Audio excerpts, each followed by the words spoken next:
Hello, my name is Kelsey Addy, and I am a member of the planning team at CARES of New York. Today, I will provide a brief overview of the FY19 Continuum of Care Notice of Funding Availability, or NOFA. This webinar was developed specifically for COC membership, board members, and community stakeholders. CARES developed this webinar because we believe it is our responsibility as collaborative applicant to provide clear and concise information on the COC NOFA to the full community to ensure the COC process is community-centered and transparent. Today's presentation provides a summary of the fiscal year 19 COC NOFA in a brief and succinct format. Specifically, the presentation will discuss HUD's policy and program priorities, 2019 funding availability and deadlines, the application process, and finally, the COC application criteria. Because the NOFA details a variety of important topics, CARES has produced a series of webinars to cover specific topics in more detail. Additional webinars include presentations on the following: new project opportunities, such as bonus and reallocation projects, DV bonus opportunity, opportunities for renewing projects, such as consolidation and transition grants, an eSNAPS refresher for those who are renewing their project applications, and an eSNAPS refresher for those who are setting up a new project. Please be sure to view these webinars on the NOFA section of the CARES website. Please also be sure to visit this section of the CARES website regularly for important application information and due dates.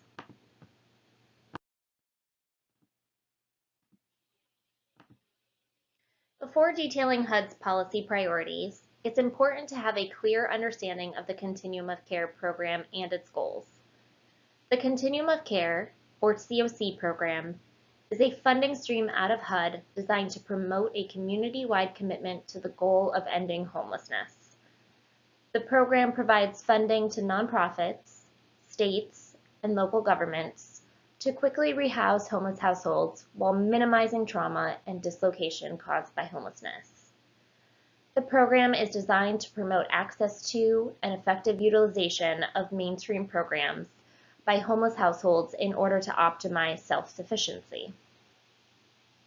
On the local level, the COC is the body of stakeholders who work collaboratively to implement the COC program and to effectively and efficiently solve homelessness.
To better understand how HUD developed the COC NOFA criteria and application process, the NOFA documents 6 policy priorities, as you can see on your screen.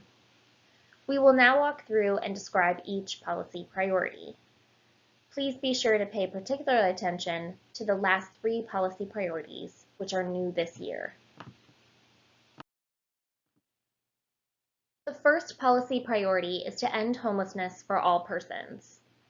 COC should work to end homelessness by identifying, engaging, and effectively serving all persons experiencing homelessness.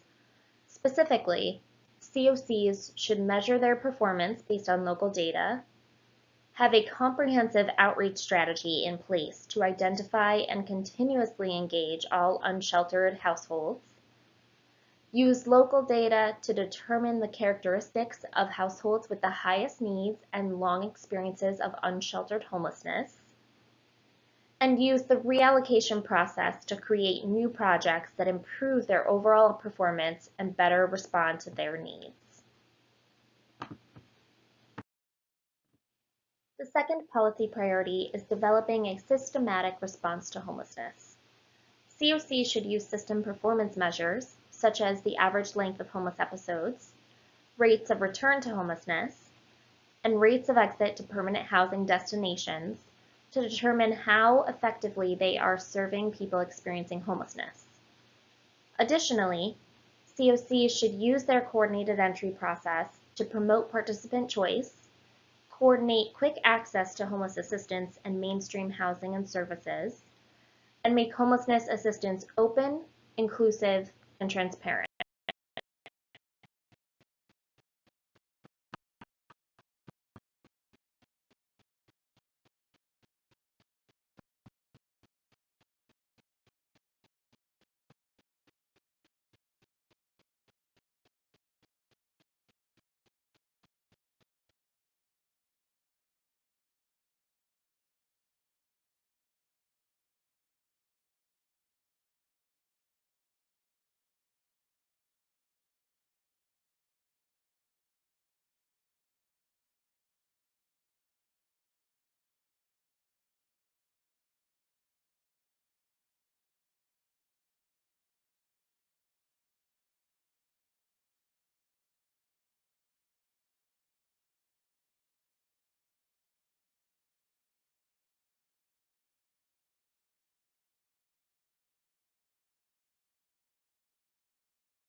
The third policy priority is to strategically allocate and use resources.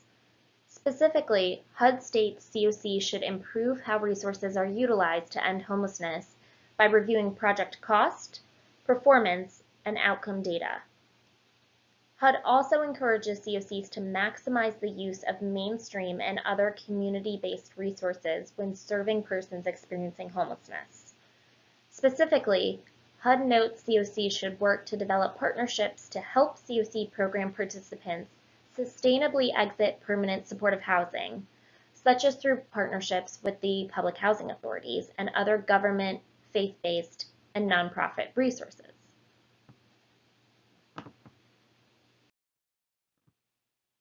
HUD's next policy priority is new this year and is to use an evidence-based approach. Specifically, HUD states COCs should prioritize projects that employ strong use of data and evidence, including the cost-effectiveness and impact of homelessness programs on positive housing outcomes, recovery, self-sufficiency, and reducing homelessness. The fifth policy priority, increasing employment, is also new this year. COCs and COC-funded projects should work with local employment agencies and employers to prioritize training and employment opportunities for people experiencing homelessness. COC should also promote partnerships with public and private organizations that promote employment. The last policy priority is also a change from prior NOFAs. The priority is to provide flexibility for housing first with service participation requirements. What HUD means by this is that while COCs should continue their commitment to unconditional acceptance of individuals into housing, projects may allow service participation requirements once a person has been stably housed to promote important outcomes, such as employment, increased income, reduced substance use, and strengthened social connection. HUD clarifies that COCs will not be penalized for requiring service participation after people have been stabilized in housing. In fiscal year 19, HUD has made $2.3 billion available through the COC process, an increase from $2.1 billion last year. In order to access this funding, the NOFA lays out a variety of important deadlines. The full consolidated COC application is due to HUD on September 30th of 2019. 3 additional HUD required deadlines revolve around the local competition.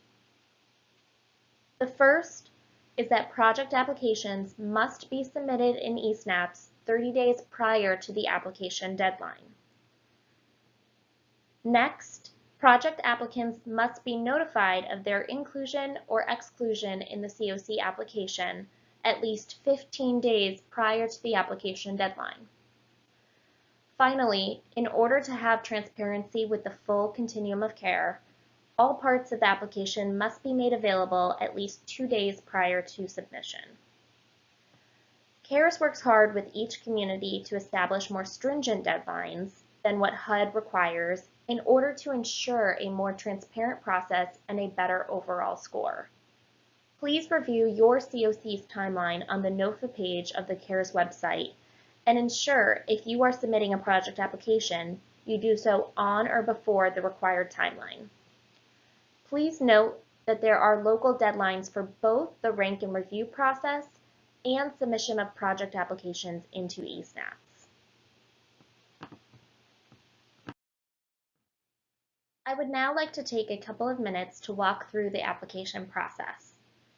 The COC registration is the beginning of the application process and typically occurs towards the beginning of the calendar year. During registration, the collaborative applicant, CARES, indicates to HUD the COC's intention to apply for COC funding once again. CARES reviews prior year's information for the COC and submits any changes.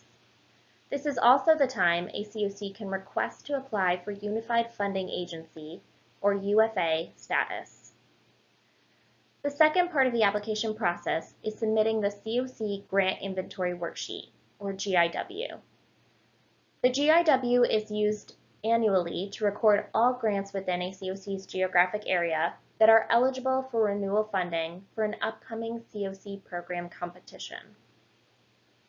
CARES works with COC-funded agencies to review and confirm their budgets prior to submitting each GIW. The third part of the application process is conducting and submitting the Housing Inventory Chart and point-in-time counts. The Housing Inventory Chart, or HIC, is a document that captures all of the housing dedicated to homeless persons in the COC area. The point-in-time, or PIT count, is a count of the number of homeless persons in the COC area on one night in January. Both of these activities are required by HUD and are point-bearing in the application. The next part of the application process is submitting the system performance measures. System performance measures are calculated using Homeless Management Information System data and paint a picture of the state of homelessness in the community. Submitting system performance measures is required by HUD and is also point-bearing in the application. The next step in the application is project review and ranking. Every community conducts this process differently, but begins work in February. The rank and review process is developed by the local COC to prioritize COC-funded projects for continued funding as required by HUD. Running at the same time is the release of the NOFA and COC Consolidated application. The COC consolidated application is all within HUD's electronic system, eSNAPS. The collaborative applicant is responsible for submitting the application. The COC application is one part of the consolidated application. It contains information about the COC planning body, governance, overall performance, and strategic planning process. HUD scores the COC application to determine the order of funding by COC nationwide. The priority listing is the second piece of the consolidated application and contains project applications completed by grantees and then placed in rank order using the local COC rank and review process. Additionally, the priority listing includes the 2991 Certification of Consistency with Consolidated Plan. CARES, as the collaborative applicant, is required to create a summarized list of all projects applying for COC funding and present this to the local municipality for review and approval.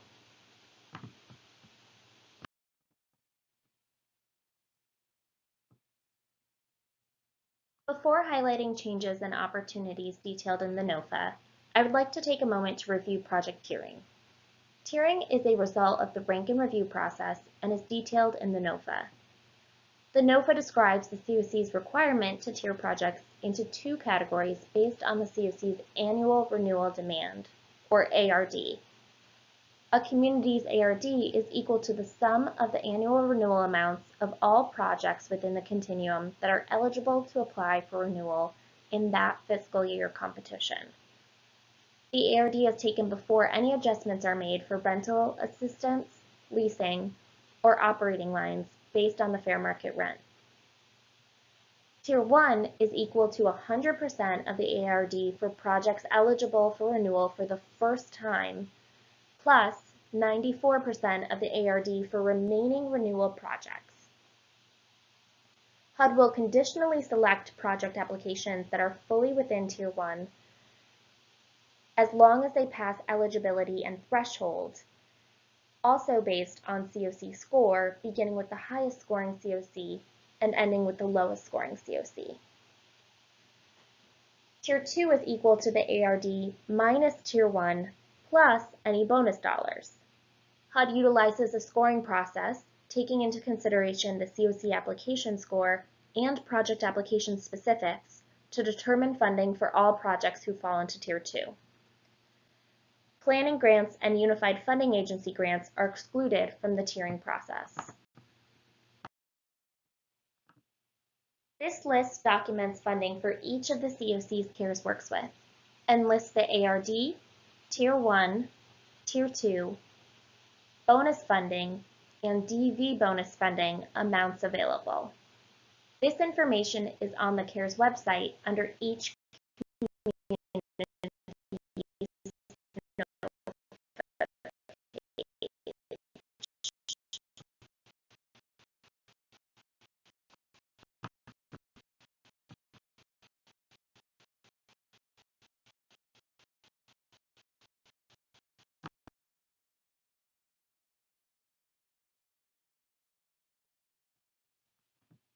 I would now like to review the criteria listed in the NOFA for the COC application. The COC application has a total of 200 points with an additional 25 bonus points, only available for those COCs that merge. As noted in the current slide, 6 criteria areas combine to reach the total 200 points. In this presentation, we will only provide a brief overview of what HUD is reviewing within each of the criteria. Detailed criteria with specific point breakdowns can be found on pages 50 through 68 of the NOFA. HUD is awarding 29 points for project capacity, review, and ranking to COCs that demonstrate the existence of a coordinated, inclusive, and outcome-oriented community process for the rank and review process. HUD is awarding 60 points for system performance measures, the criteria with the largest amount of points available to be awarded. Under this section, COCs must report their system performance measures and demonstrate a COC system-wide performance measurement process related to reducing homelessness. HUD will award up to 9 points for the section on the Homeless Management Information System, or HMIS, to COCs that demonstrate the existence of a functioning HMIS that facilitates the collection of information on homelessness using residential and other homeless services and stores that data in an electronic format. In terms of point and time count, HUD will award up to 6 points to COCs that collect, use, and submit data from the 2019 PIT count. As for performance and strategic planning, HUD will award up to 40 points based on the COC's plan for and progress towards reducing homelessness in its geographic area. Finally, HUD will award up to 56 points for COC coordination and engagement. Points will be awarded to COCs that demonstrate coordination with other systems of care that serve homeless individuals and families, including sources of funding other than the COC program. They will also award points for COCs that demonstrate an inclusive and outcome-oriented community process, including an organization structure and decision-making process for developing and implementing a COC strategy that is inclusive of representatives from both the private and public sectors. COCs should also have a fair and impartial project review and selection process. And finally, points will be awarded to COCs that have created, maintained, and built upon a community-wide inventory of housing for homeless individuals and families.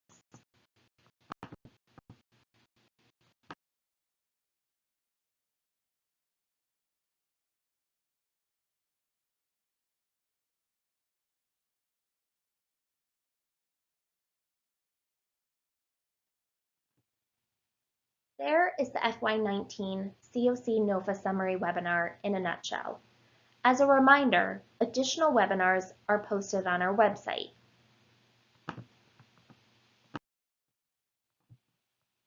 Please also be sure to visit the NOFA page on the CARES website for important application information and due dates. Thank you for participating in our webinar series, and please do not hesitate to contact anyone on the CARES planning team with any questions or concerns. Thank you.